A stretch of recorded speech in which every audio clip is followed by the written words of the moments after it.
ትራምፕ ጤነኛ አይደሉም፣ ንግግራቸውም እየሄዱበት ያለው መንገድና ተግባራቸውም ትክክል ስላልሆነ በአሜሪካ ሕገ መንግስት መሰረት ከስልጣን ሊነሱ ይገባል የሚሉ ዴሞክራቶች ወጥረው ይዘዋል። And have been calling for his removal, saying that he is unfit to serve. And this is after he used genocidal language at Iran on Tuesday, where he posted, "A whole civilization will die tonight." በመሃል ጦሩ ነቅሎ ሊወጣ ነው። So the White House now looking at possible punishments for some NATO allies. According to a piece in the Wall Street Journal today, quote, the proposal would involve moving U.S. troops out of NATO member countries deemed unhelpful to the Iran war effort and stationing them in countries that were more supportive. አውሮፓን ያዋረደ ንግግር በአውሮፓ ፓርላማ ተደርጓል። የኔቶ ዋና ጸሐፊ እኔ ልንገራችሁ፣ አውሮፓውያን ያለ አሜሪካ ረዳትነት ራሴን እከላከላሉ ብላችሁ የምታስቡ ከሆነ ተኝታችሁ አንቀላፉ እንጂ እንደው ፈጽሞ አይሆንም ብለው ታርፈዋል። And if anyone thinks here again that the European Union or Europe as a whole can defend itself without the US, keep on dreaming. You can't. ምዕራባውያኑ እርስ በርሳቸው እንደዚሁም አሜሪካውያን በውስጣቸው እየተፋጩ ነው። ሆኖም አዲስ ነገር እየተሰማና እየታየ ነው። የምዕራቡ ዓለም ስጋት ናቸው የተባሉት ሩሲያና ቻይና ጥጋቸውን ይዘው የሚሆነውን እየተመለከቱ ነው።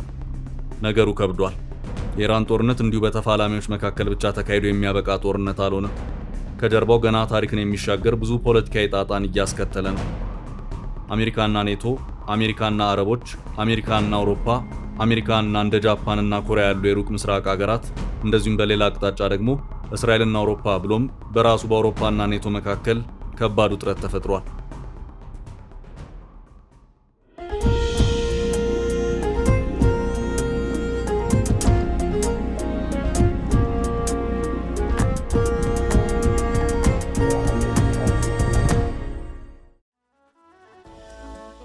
የአሜሪካ ዲሞክራት ፓርቲ ምክር ቤት አባላትም ቢሆኑ የአሜሪካን ሕገ መንግስት ተጠቅመን ትራምፕን ከስልጣን ካላወረድን እያሉ ምክር ይዘዋል።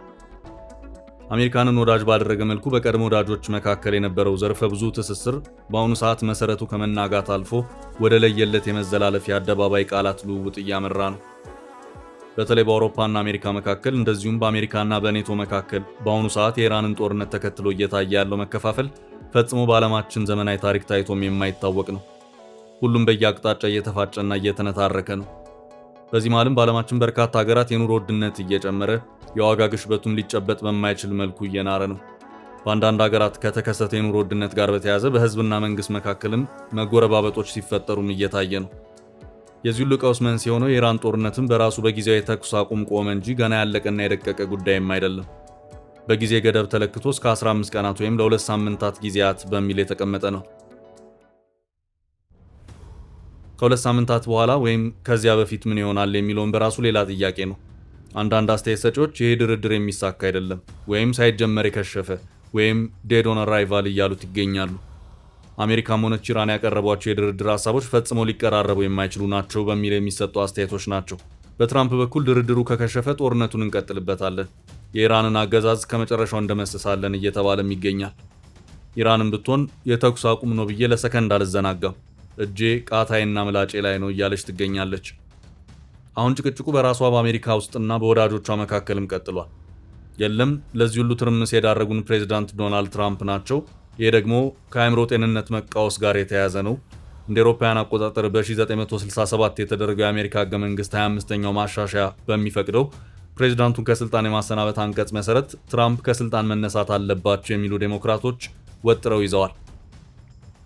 25ኛው የአሜሪካ ሕገ መንግስት ማሻሻያ አንድ በስልጣን ላይ ያለ ፕሬዝዳንት የተሰጠውን የ4 ዓመታት ጊዜ ሳይጨርስ ከስልጣን ሊሰናበት ወይም ቀሪ ሊደረግና በምትኩ ሊተካ የሚችልባቸው ምክንያቶች 1 2 3 ብሎ በዝርዝር ያስቀምጣቸዋል። በዚህም መሰረት ፕሬዝዳንቱ ሀገሪቱን ሊመራ በማይችልበት የጤንነት ቀውስ ውስጥ ሲገባ፣ በህይወት ሳይኖር ሲቀር፣ ሀገሪቱን ለመምራት ብቃት የሌለው መሆኑ ከተረጋገጠ፣ በገዛ ፍቃዱ ስልጣን ከለቀቀና በመሳሰሉት ምክንያቶች ኃላፊነቱን ምክትሉ ሊረከበው ይችላል። ነገር ግን በዚህ አቅጣጫ ህጉን በጥልቀት የሚተነትኑ ሰዎች የዚህን ህገ መንግስት አንቀጽ ላዩን አትመልከቱት። ውስጡ ብዙ የሚተነተን ሙያዊ የህግ ዝርዝር አለው። እናም በዚሁ አንቀጽ 4ኛው ንዑስ አንቀጽ መሰረት ትራምፕን እንዲሁ በቀላሉ በምክትል ፕሬዝዳንቱ ጄዲ ቫንስ መተካት የሚቻልበት ሁኔታ የለም እያሉም ይገኛሉ። ትራምፕን ከስልጣን ለማንሳት ከራሳቸው ካቢኔ ጀምሮ እስከ ኮንግረሱ ድረስ መሳተፍ አለባቸው። ጥያቄው በእርግጥ ፕሬዝዳንቱን እንደሚባለውና እንደሚታሰበው በዚህ ሁሉ ሂደት ውስጥ አልፎ ማንሳት ይቻላል ወይ የሚለው ነው። ነገሩ ጎራ ከፍሎ እያከራከረ ነው። ከባለሙያዎቹ ትንታኔዎች መካከል አንዱን እናድምጥ። Then Congress has 21 days to decide. Both chambers must vote. 2/3 of the House, 2/3 of the Senate. Both must agree to remove the president. Do you see the problem? ፕሬዚዳንት ዶናልድ ትራምፕ ራሳቸው ይህ ጉዳይ በቀጥታ በአንድ መድረክ በአንድ ጋዜጠኛ በድንገት ቀርቦላቸው ነበር። ጥያቄውም ፕሬዚዳንት ዶናልድ ትራምፕ የአእምሮ ጤንነት ችግር ውስጥ ናቸው በሚል በዚህ ጉዳይ እየታሙ ነው። እናም ከዚሁ ጋር በተያያዘም ስልጣን ሊበቃቸው ይገባልም እየተባለ ይገኛል። ለመሆኑ በዚህ ጉዳይ እርሱ ያሉት ምላሽ ምንድነው የሚል ነበር። What is your response to critics who say that I don't care about critics. What is your response to critics who say that it is your mental health that should perhaps be examined as this war continues? I haven't heard that.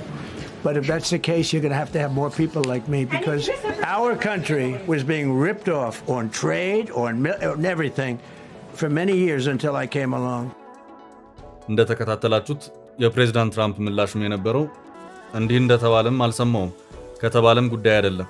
ነገሩ እንደዚህ ከሆነ ደግሞ አሜሪካ እንደኔ አይነት ብዙ ሰዎች ያስፈልጓታል። ለምን ቢባል እኔ እየታገልኩ ያለሁት አሜሪካ በንግዱም ይሁን በሌላው ጥቅሟ ተላልፎ መሰጠት የለበትም በሚል ነው የሚል ነበር።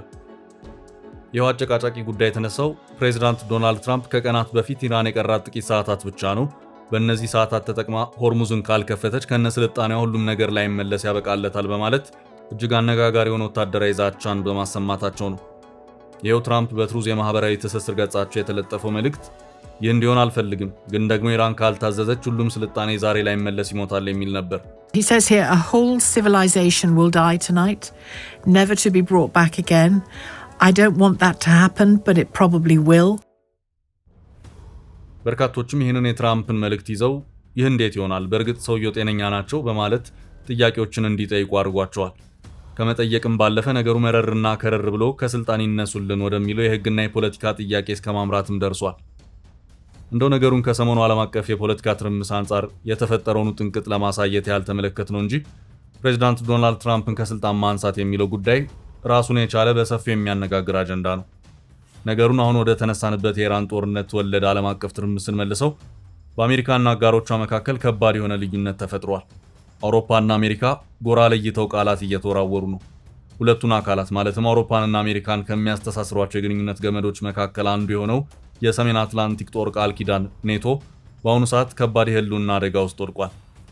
አውሮፓ ህብረት ፓርላማ ላይ ቀርበው በአሜሪካ አውሮፓና ኔቶ መካከል ስላለው ግንኙነትና ስለ ህብረቱ አስፈላጊነት ማብራሪያ የሰጡት የኔቶ ዋና ጸሐፊ ማርክ ሩተ እንዲህ አሉ። ለመሆኑ ያለ አሜሪካ ረዳትነትና ተሳትፎ የአውሮፓ ህብረት ወይም መላ አውሮፓ ራሱን ከጥቃት መከላከል ይችላል ሲሉ የጠየቁት የኔቶ ዋና ጸሐፊ ማርክ ሩተ ራሳቸው ጠይቀው ራሳቸው በሰጡት ምላሽም እኔ ልንገራችሁ፣ አውሮፓውያን ያለ አሜሪካ ረዳትነት ራሴን እከላከላለሁ ብላችሁ የምታስቡ ከሆነ ተኝታችሁ አንቀላፉ እንጂ እንደው ፈጽሞ አይሆንም ብለው ታርፈዋል። ለማስረጃ ያህል እንስማቸው። And if anyone thinks here, again, that the European Union or Europe as a whole can defend itself without the US, keep on dreaming. You can't. ይህ እንግዲህ የተነገረው በአውሮፓ ፓርላማ ውስጥ ነው። የተነገረውም በሌላ በማንም ሳይሆን የሰሜን አትላንቲክ ጦር ቃል ኪዳን አለቃ ወይም ቁንጮ መሪ በሆኑት ዋና ጸሐፊው ማርክ ሩተ አማካይነት ነው። ይህ ለመላው አውሮፓ ከባድ ብሔራዊ ውርደት ተደርጎም ተቆጥሯል። በአጭሩ አውሮፓ ያለ አሜሪካ ምንም ማለት አይደለም፣ እንደው ዝም ብላችሁ አለው አትበሉ፣ ልካችሁን ወቁ፣ አንዳንድ ጊዜ ልክን ማወቅ ጥሩ ነው የሚል ግልጽ የሆነ አውሮፓን ዝቅ ያደረገ ንግግር ነው። ግን ደግሞ በአንድ አቅጣጫ እውነታው ያለውና ሊዋጥ የሚገባው መራራ ሐቅም ጭምር ነው። እናንተ ያለ አሜሪካ ምንም አይደላችሁም የተባለው በኔቶ ዋና ጸሐፊ ማርክ ሩተ ብቻ ሳይሆን ትራምፕም ራሳቸው ኔቶ ያለ አሜሪካ ምንም ማለት አይደለም፣ የወረቀት ላይ ነብር ወይም ፔፐር ታይገር ነው ሲሉም ደግሞታል። NATO is a paper tiger. Putin's not afraid of NATO. He says without the USA, NATO is a paper tiger. They didn't want to join the fight to stop a nuclear-powered Iran. ኔቶ ማለት የሰሜን አሜሪካና የአውሮፓ የጋራ የጦር ህብረት ነው። በውስጡ 32 ሀገራትን አቅፎ ይዟል። ከነዚሁ 32 ሀገራት ውስጥ 30ዎቹ የአውሮፓ ሀገራት ናቸው። ሁለቱ ከአውሮፓ ውጭ ያሉት ራሱ አሜሪካና የሷ ጎረቤት የሆነችው ካናዳ ናት። እንግዲህ ከ32ቱ ሀገራት መካከል አንዷ ሀገር አሜሪካ ኔቶን ጥላ ትወጣለች ስለተባለ ነው ኔቶ ያበቃለታል፣ አውሮፓ አሜሪካ በሌለችበት ኔቶ ራሱን መከላከል አይችልም፣ ኔቶ ያለ አሜሪካ የወረቀት ላይ ነብር ነው እየተባለ ያለው።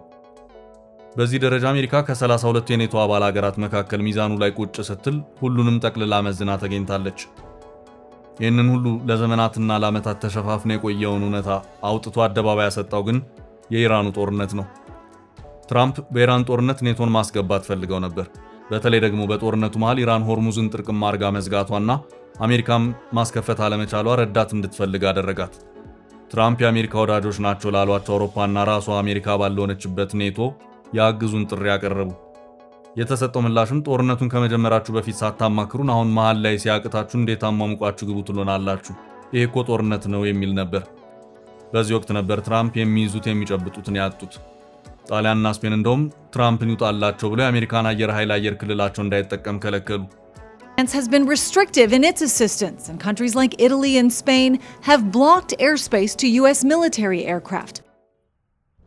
የሌላኛው አውሮፓዊት ሀገር ዩኬ ጠቅላይ ሚኒስትር የሆኑት የእንግሊዙ ጠቅላይ ሚኒስትር ኬር ስታርመር ይህ ጦርነት የኛ ጦርነት አይደለም፣ በተለኮሰ ጦርነት ሁሉ ዘለን አንገባም ብለው ታርፈውታል።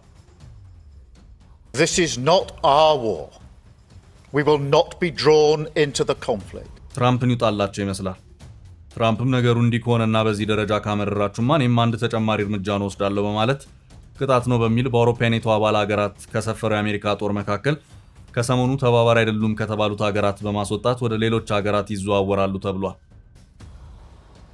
So the White House now looking at possible punishments for some NATO allies. According to a piece in the Wall Street Journal today, quote, the proposal would involve moving U.S. troops out of NATO member countries deemed unhelpful to the Iran war effort and stationing them in countries that were more supportive. አሁን ባለው ሁኔታ በአሜሪካ በኩል ስፔን፣ ጣሊያንና ፈረንሳይ ጣት የተቀሰረባቸው አውሮፓ ሀገራት ሆነዋል። እንግሊዝ ሁሉንም ላስደስት በሚል ወጣ ገባ እያለች ትገኛለች።